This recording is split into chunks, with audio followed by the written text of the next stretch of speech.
Un abrazo para cada uno de ustedes. La paz de Dios sea llenando sus corazones. Por favor, recuérdele una promesa de Dios al hermano que está al lado suyo. Una promesa de Dios. ¿Cuál?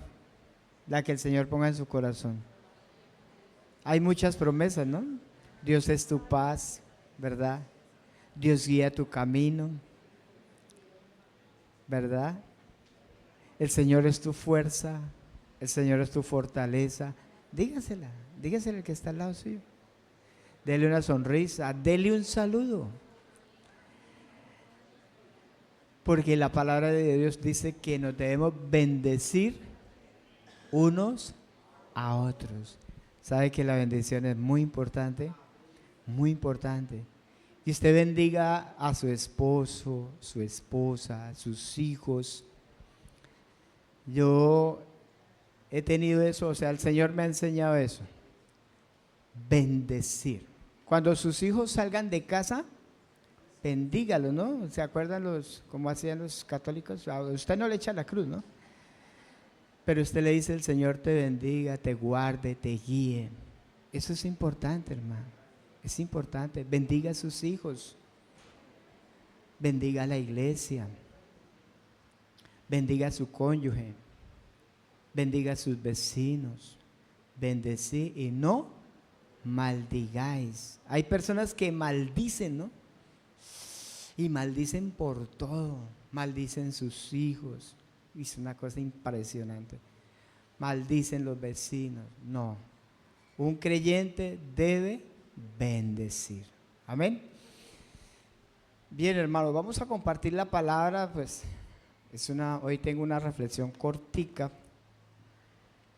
pero que he sentido en mi corazón que debo compartirla para este año, comenzar este año 2025. Quiero que me acompañen en su Biblia, Mateo capítulo 11. San Mateo capítulo 11.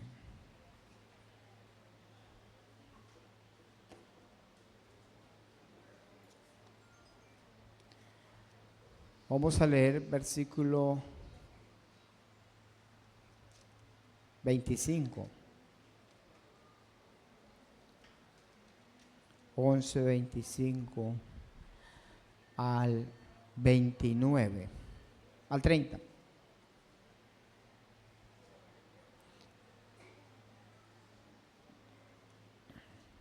Dice así la palabra del Señor. Léalo conmigo. Dice, en aquel tiempo, respondiendo Jesús, dijo, te alabo, Padre, Señor del cielo y de la tierra, porque escondiste estas cosas. ¿De quién? De los sabios y de los entendidos. ¿Y a quién se las reveló? A los niños. Sí, Padre, porque así te agradó. Todas las cosas me fueron entregadas por mi Padre, y nadie conoce al Hijo, sino el Padre. Ni al Padre conoce alguno, sino el Hijo, y aquel, escuche esto, y aquel a quien el Hijo lo quiera revelar. Venid a mí todos los que estáis trabajados y cargados, y yo os haré descansar. Llevad mi yugo sobre vosotros y aprended de mí, que soy manso y humilde de corazón, y hallaréis descanso. ¿Para quién? Para vuestras almas, porque mi yugo es fácil y ligera mi carga. La palabra del Señor está bendecida. Pero vamos a orarle al Señor que Él nos hable a nuestro corazón, a nuestro espíritu.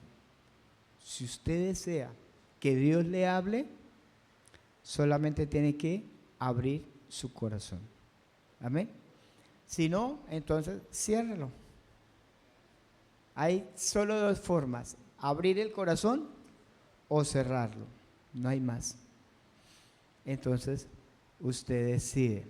Si quiere escuchar palabra de Dios, la cual bendice, transforma, sana, libera y tiene todo lo que necesitamos para nosotros, de parte de Dios. Oremos. Dios y Padre, gracias por darnos esa oportunidad de reunirnos en esta mañana como iglesia para participar de esta palabra. Señor, dispongo mi corazón y te ruego que tú me enseñes, que enseñes a mis hermanos, que tu precioso Espíritu en esta mañana nos asista y haga lo que tú quieres hacer a través de tu palabra. Es el pan nuestro de cada día. Señor, gracias. Gracias por tener misericordia de nosotros y por darnos lo que necesitamos. En el nombre de Jesucristo, tu Hijo amado. Amén. He titulado a esta enseñanza Descanso para el alma. ¿Cómo se titula el tema? Descanso para el alma. Hay almas que están agobiadas, que están abatidas. Hay almas que están trabajadas, ¿verdad? Lo que se puede agobiar en nosotros es el alma. Entonces Jesús dice, vengan a mí todos los que están trabajados y cargados. Y Jesús dice, yo los haré descansar. Yo los voy a hacer descansar. Comencemos viendo el contexto de esta palabra de Jesús. En el versículo 25 dice que en aquel tiempo respondiendo Jesús, ¿respondiendo a qué? Porque dice respondiendo, es como si alguien le hubiera preguntado algo o como si él hubiera visto algo y en respuesta a lo que él está viendo, responde. Mira el versículo 25, dice, respondiendo Jesús dijo, te alabo Padre. ¿A quién le está respondiendo Jesús? Al Padre. Le está respondiendo al Padre. ¿Y cómo responde Jesús al Padre? Con alabanza, ¿cierto? Y dice, te alabo Padre. ¿Cuántos tuvieron la oportunidad de alabar al Señor esta mañana? ¿Cierto? Como dice la palabra, en los íntegros es hermosa la alabanza. Cuando alabamos al Señor con todo el corazón, produce una sanidad, una salud, vida en nosotros. Entonces Jesús dice, te alabo Padre, Señor del cielo y de la tierra. Está reconociendo Jesús a su Padre como el creador de todas las cosas. Pregunta, ¿hay Dios fuera de él? No hay, ¿verdad? Solamente hay un solo Dios que creó los cielos y la tierra y que todo lo que ha creado está en su mano y cumple un propósito. Todo lo ha creado y todo tiene un propósito. Él creó las cosas para su propósito. Entonces está reconociendo Jesús al Padre como creador. Pero luego dice, porque escondiste estas cosas de los sabios. ¿Cuáles cosas escondió Dios? ¿Por qué Jesús está alabando al Padre? Porque dice, escondiste estas cosas. ¿Cuáles? ¿Cuáles cosas escondió Dios el Padre de los sabios?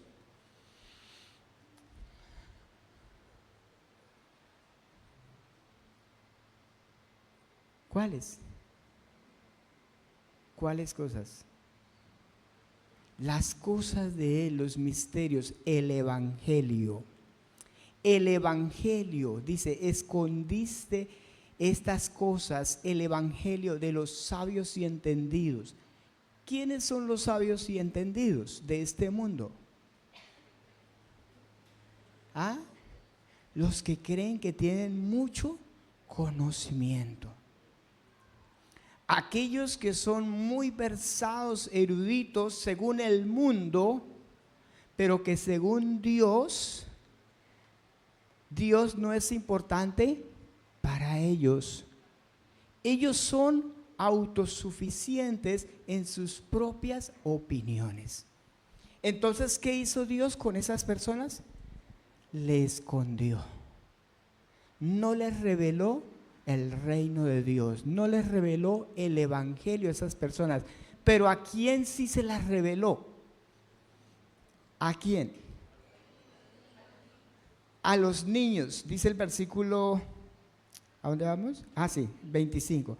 Y la revelaste a los niños. ¿Sabe? Hay personas que son tan sabios en su propia opinión que dicen, infierno no hay, infierno es este. Todo lo que usted haga lo paga aquí.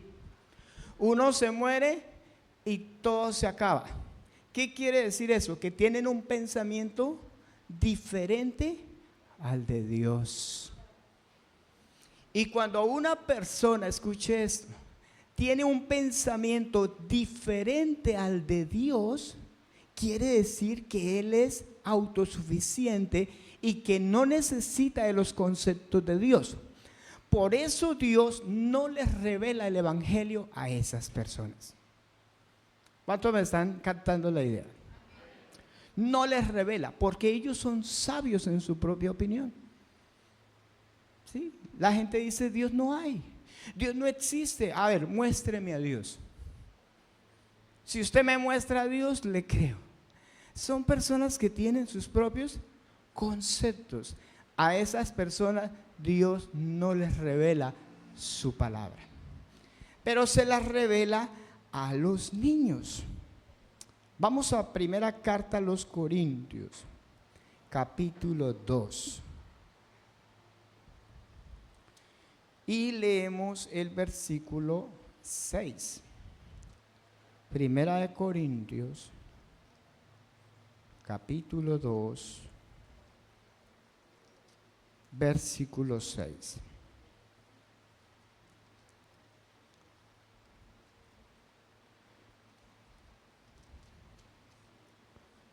Leemos el versículo 6 en adelante. Dice así: sin embargo, hablamos sabiduría entre los que han alcanzado madurez, y sabiduría no de este siglo, ni de los príncipes de este siglo que perecen. O sea, la sabiduría humana, ¿qué pasa? Perece.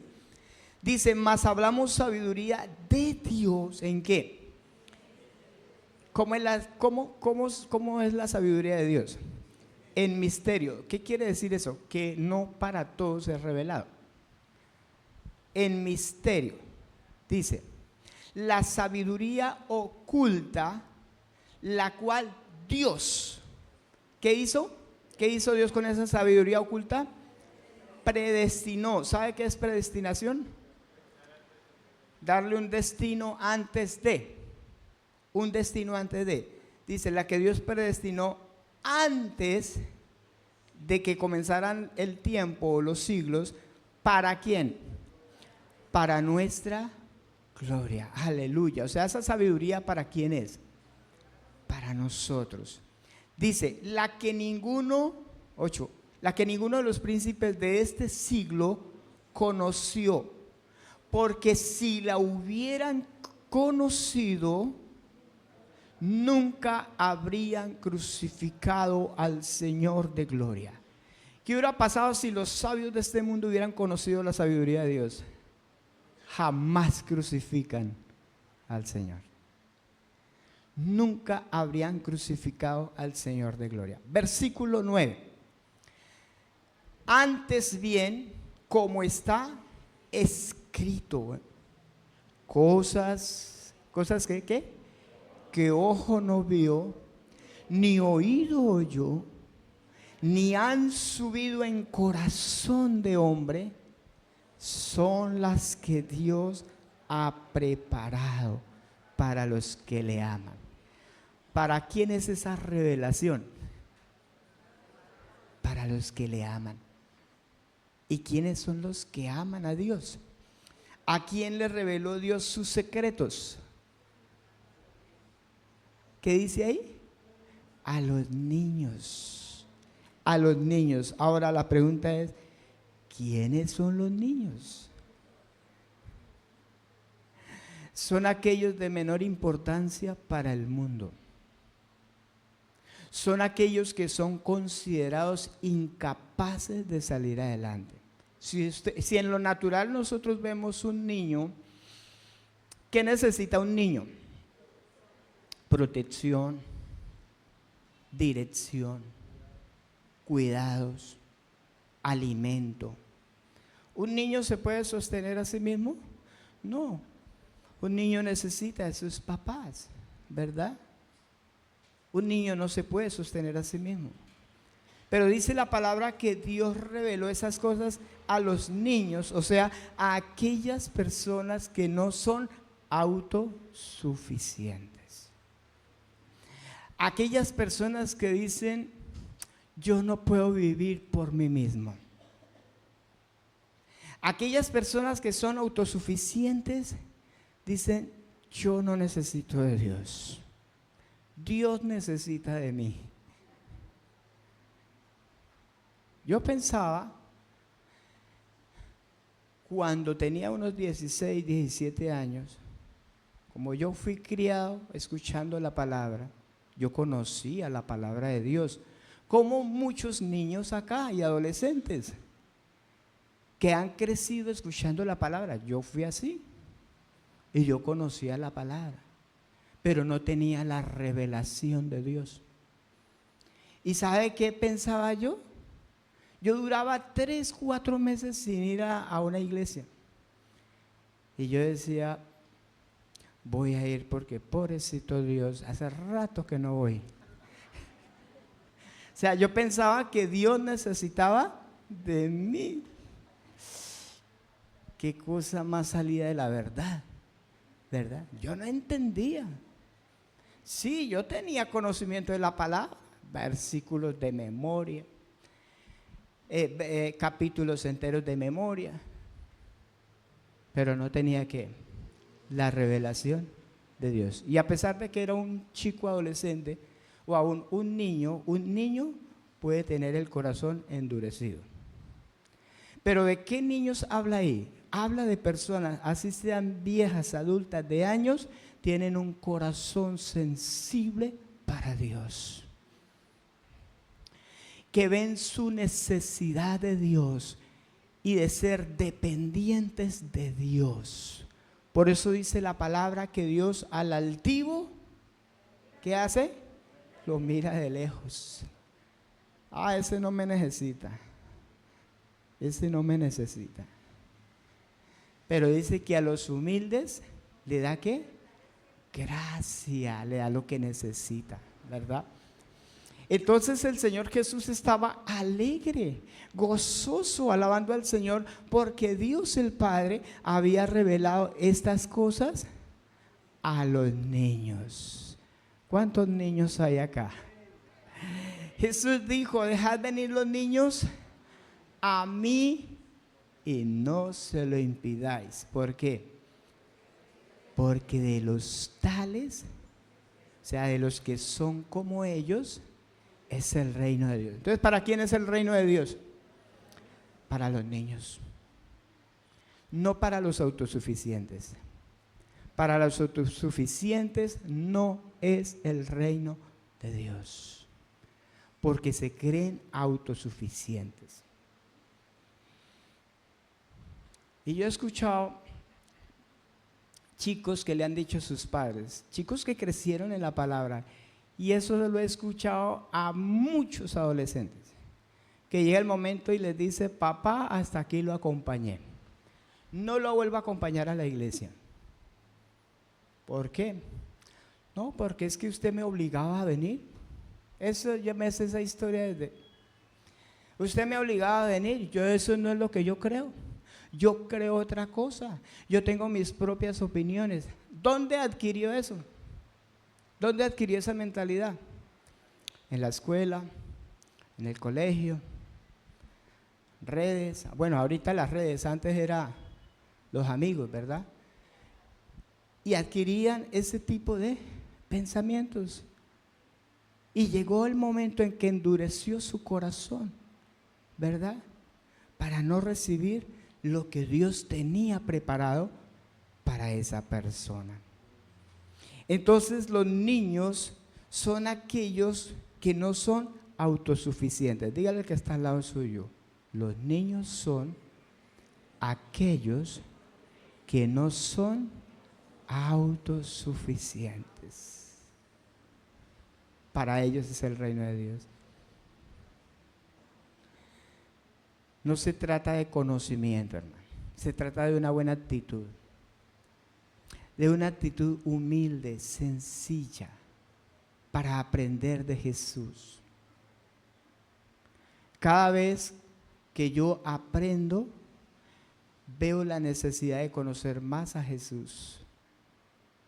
Mientras estábamos cantando, ahorita, yo le decía, Señor, yo necesito conocerte. Yo quiero conocerte, yo quiero aprender de ti, porque nunca seré autosuficiente. Para los niños es el reino de Dios. Y Jesús estaba alabando al Padre. Padre, gracias, porque así te agradó. Así te agradó, revelarle a los niños, a los humildes. Volvamos a Mateo 11.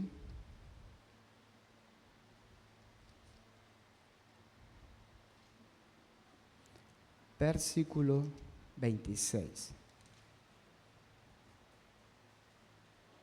11, 26.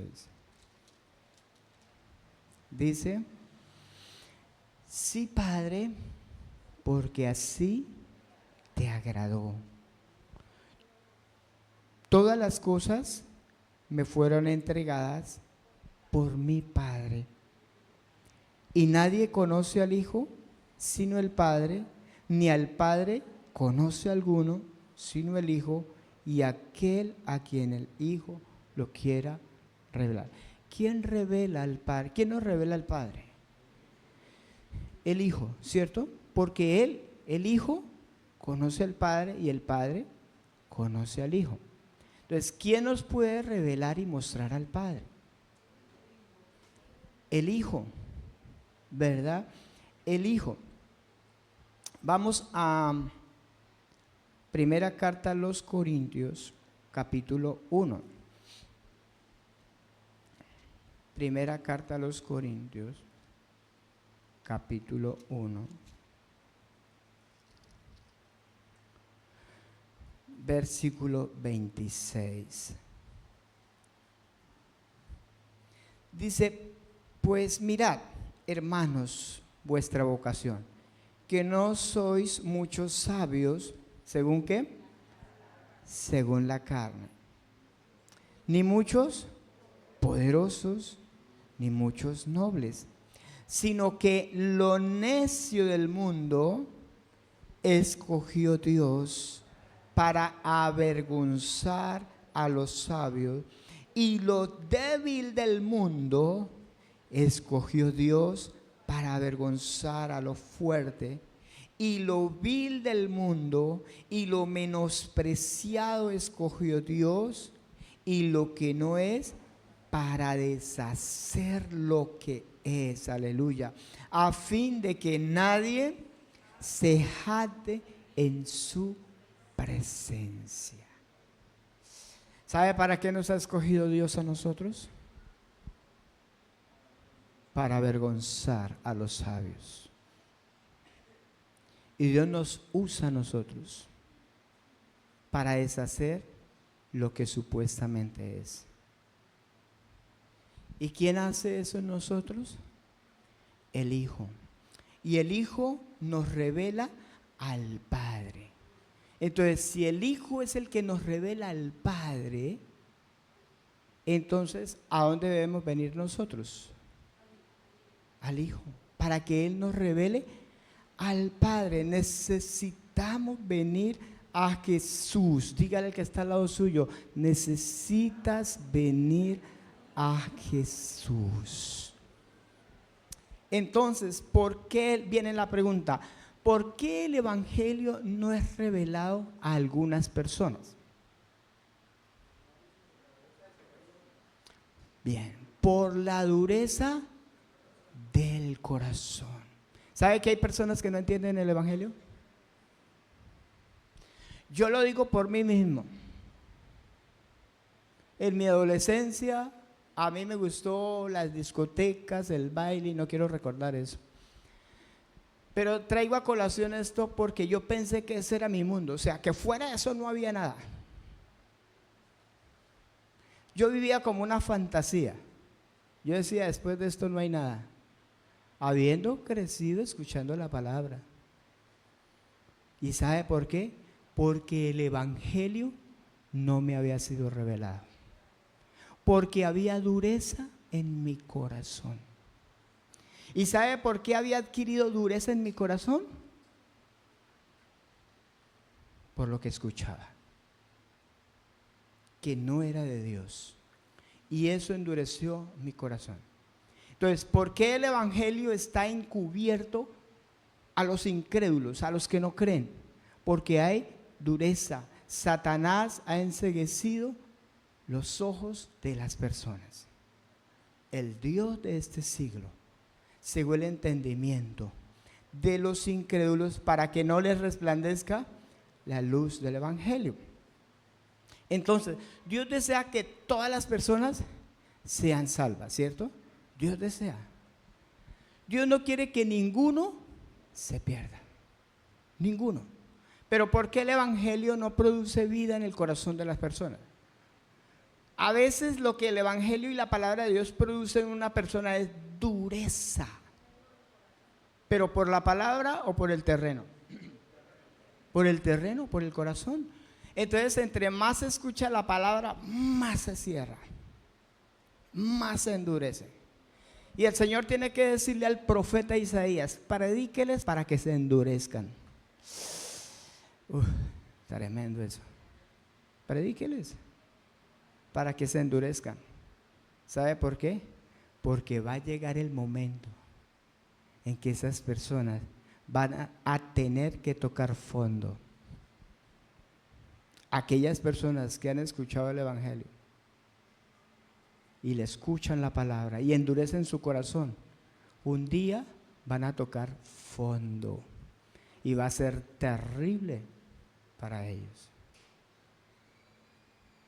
Va a ser terrible. Por eso el evangelio es revelado a los niños, aquellas personas que disponen su corazón para aprender de Jesús. Porque el evangelio es como una semilla, ¿cierto? ¿Y qué se hace con una semilla? ¿Dónde siembra usted una buena semilla? Usted, digamos, siembra una pepa de aguacate. ¿Dónde la siembra? En una tierra que esté preparada, abonada, fértil, suavecita, ¿verdad?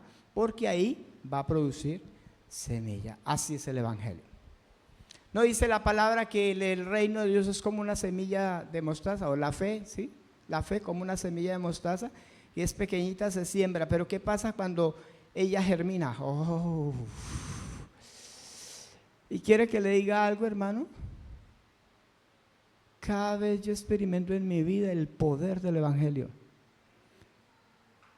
Y por eso me quebranto, porque digo, Señor, yo esto no lo entendía cuando joven. No tenía ni idea del evangelio. Escuchaba palabras, pero no tenía ni idea de lo que el evangelio produce en el corazón. ¿En quiénes? En aquellos que tienen una actitud humilde de corazón para recibir la palabra de Dios. Aquellos que son como niños. Amén. ¿Hasta aquí vamos bien? Bueno, que el Señor nos ayude. Amén. Entonces, ¿cómo está el corazón en este momento? ¿Cómo está? ¿Está lleno de argumentos? ¿Lleno de autosuficiencia? ¿Sabe? Empezar a despojarnos de nuestros propios argumentos para escuchar los argumentos de Dios. Amén. Vamos al versículo 27, Mateo 11. Mateo 11, 27.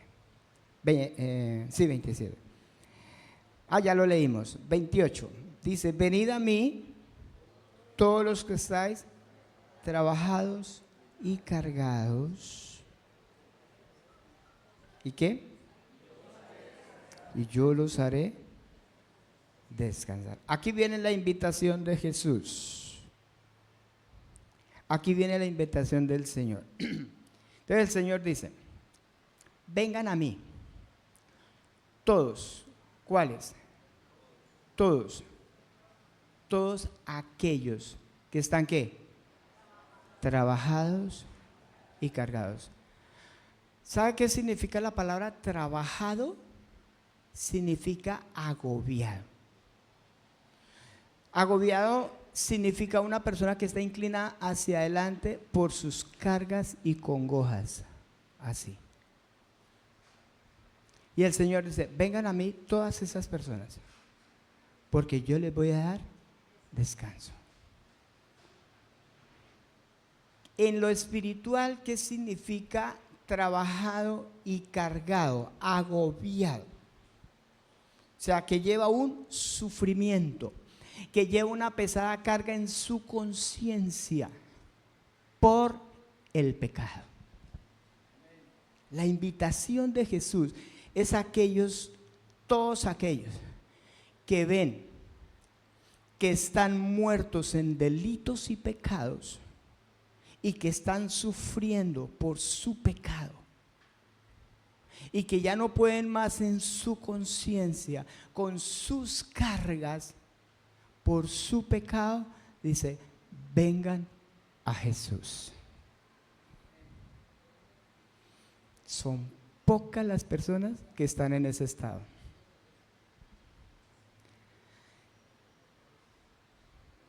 Vea, muchas personas llegaron a Jesús porque estaban agobiados por un problema.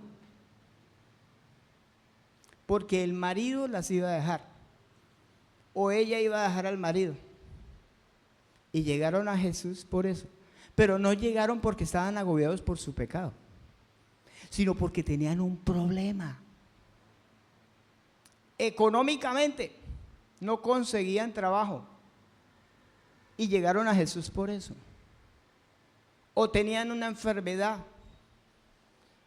y vinieron a Jesús porque estaban agobiados. Pero no estaban agobiados por su pecado, estaban agobiados por una enfermedad.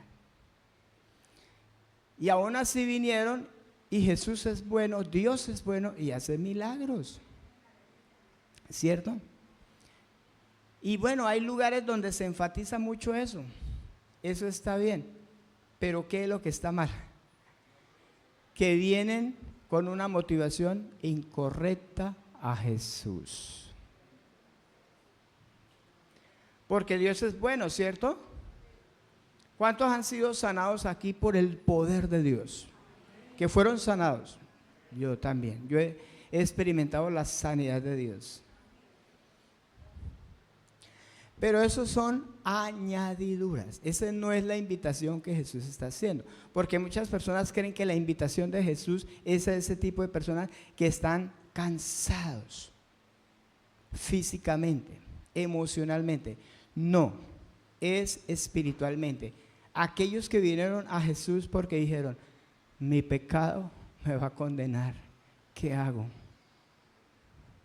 ¿Qué hago? ¿Cuántos vinieron a Jesús porque vieron que su pecado los iba a mandar al infierno y que tenían una conciencia que no los dejaba? ¿Cuántos vinieron a Jesús así? ¿Sí ve? Poquitos.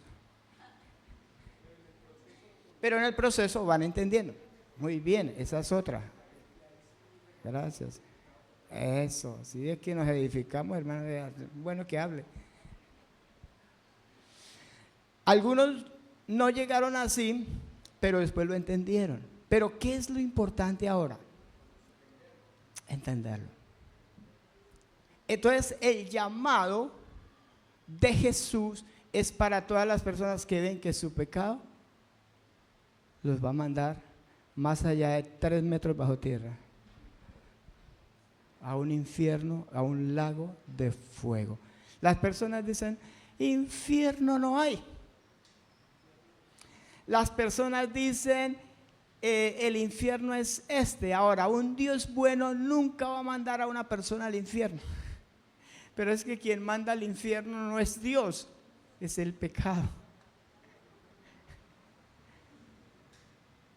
Porque Dios no puede tener amistad con el pecado. Dígale al que está al lado suyo, Dios no puede tener amistad con el pecado.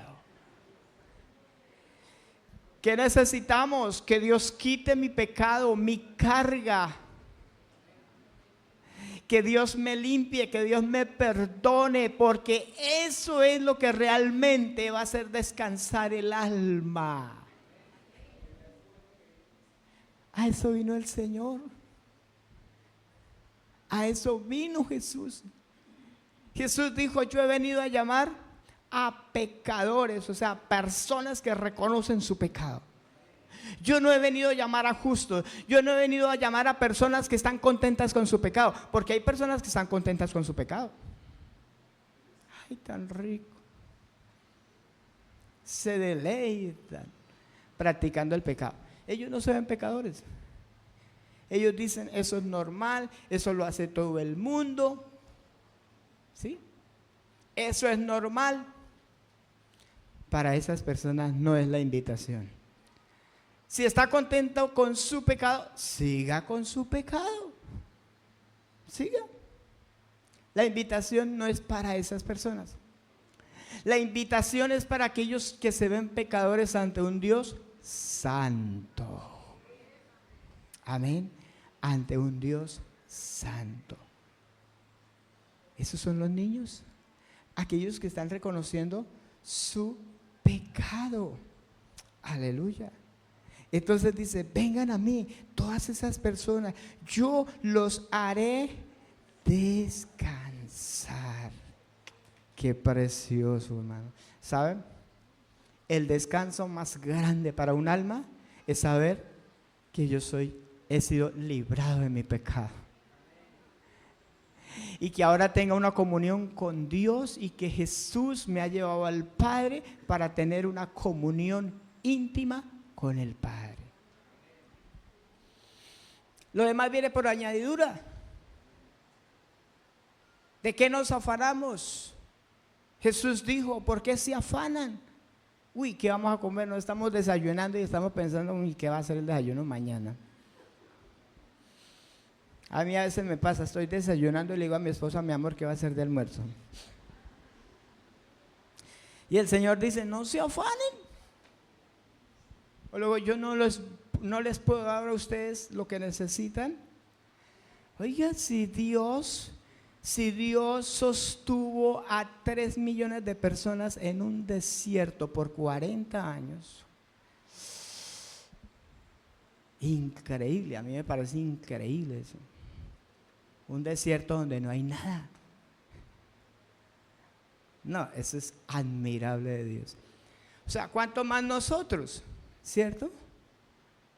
¿Cuánto más Dios no nos dará todas las cosas que necesitamos? Pero a veces nos afanamos por cosas superficiales, por cosas terrenales, y las cosas verdaderas, espirituales, tenemos todo invertido. Eso es como cuando usted conecta la batería de su carro y pone el negativo en el positivo. Así, a veces tenemos la mente así, todo al revés, todo.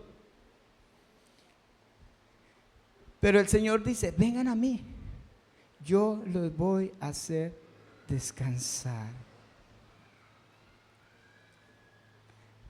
Pregunta,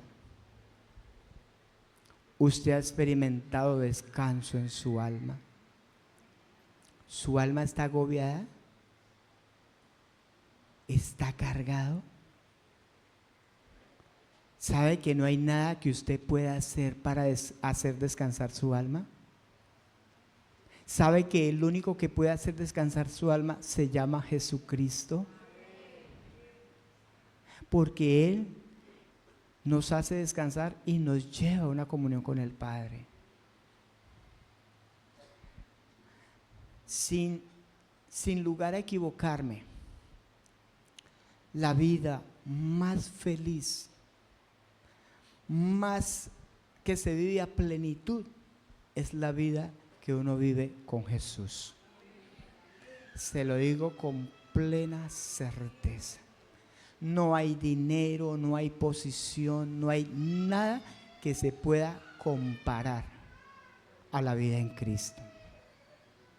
No hay nada, hermano. Y este año 2020-25, quiero invitarlo a que venga a Jesús. Si usted ha visto lo terrible de sus pecados y lo que el pecado puede hacer en su vida, y viene a Jesús, Jesús te dará descanso. Pueda que hayas venido a Cristo, a una iglesia por motivos equivocados, pero hoy Jesús, hoy la palabra de Dios nos está hablando. Nos está hablando y nos está abriendo los ojos para venir a Jesús por la motivación correcta. Amén. Eso es lo importante, el ahora, el hoy. Si oyeres hoy su voz, no endurezca su corazón. Y le hago esta petición, hermano, y le hago este ruego: no endurezca su corazón, porque será terrible para aquel que endurece el corazón. Hagamos una oración. No sé si Alejito está por ahí, que me ayude con la guitarra, o la hermanita ya me puede colocar una canción. Vamos a hacer esta oración. A ver, de la siguiente manera: si usted vino a Jesús porque vio lo terrible de sus pecados y lo que causaba en ti, y vino a Jesús por eso, perfecto. Si no, va a decir: Señor, abre mis ojos para ver lo terrible de mis pecados, para ver lo destructivo que es el pecado en mí. Y vengo a ti, Jesús, para que me des descanso, para que me enseñe a conocer al Padre, para descansar en ti. Porque muchos creyentes hasta el día de hoy tienen vacíos en su corazón, aparentemente vacíos. Porque muchos creyentes no viven la vida a plenitud en Cristo, porque les faltó lo más importante. Hoy debes venir a Jesús, viendo a Jesús como su Salvador, como su Señor, viendo a Jesús como aquel que te puede librar de sus pecados, aquel que quita sus pecados, aquel que murió en la cruz para decirte: no necesitas ir a condenación, porque yo he solucionado tu problema, el problema de tu pecado, para que confíes en Él. Y diga: Jesús, yo confío en que tú fuiste a esa cruz para quitar mi pecado, para librarme de la condenación eterna. Y vengo a ti, Jesús. Y venga con un corazón humilde, sencillo. Dígale: Señor, quiero ser como un niño. Quiero que el Evangelio produzca vida en mi corazón. Quiero que el Evangelio produzca vida.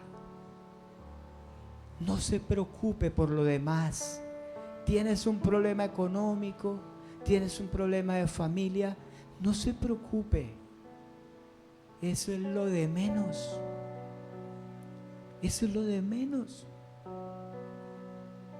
Eso es lo más sencillo. Preocupémonos por aquello que realmente tiene importancia para Dios. Vengamos a Jesús. Señor Dios Todopoderoso, gracias, Padre. Te alabo, Padre, por habernos revelado estas cosas. Gracias, Señor. Hoy nos consideramos impotentes. necesitados de Cristo. No soy autosuficiente en ninguna manera, Señor. No puedo vivir sin ti. Sin ti ningún ser humano puede tener vida. Sin ti todo ser humano está muerto. Sin ti solo tú puedes quitar el pecado. Solo tú, Señor, nos puedes librar de esas cargas, de esa conciencia de pecado. El apóstol Pablo decía: tengo una conciencia limpia, porque Cristo Jesús había quitado su pecado. No tenía cargas, no estaba agobiado, porque Cristo Jesús le había hecho descansar.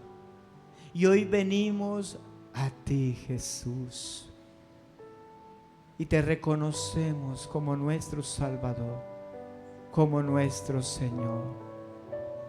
Gracias por haber quitado mi pecado en aquella cruz.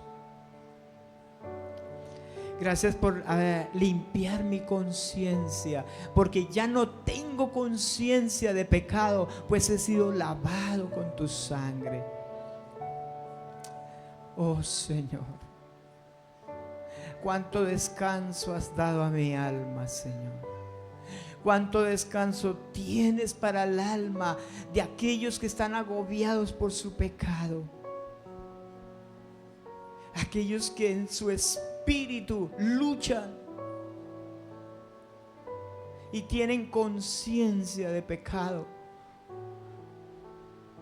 porque tienen una conciencia que no los deja estar tranquilos, porque Dios ha puesto en cada ser humano una conciencia y ha colocado espíritu que viene de ti, y no podrá permanecer tranquilo, ni estar tranquilo en la eternidad, porque hay una conciencia de pecado, hasta que no venga a Jesús y lo mire como su Salvador y su Redentor. Señor, queremos comenzar este año con nuestra alma descansada, el descanso que tú ofreces, Señor. Gracias, Señor. Gracias, Espíritu Santo. Bendecimos tu nombre y te adoramos.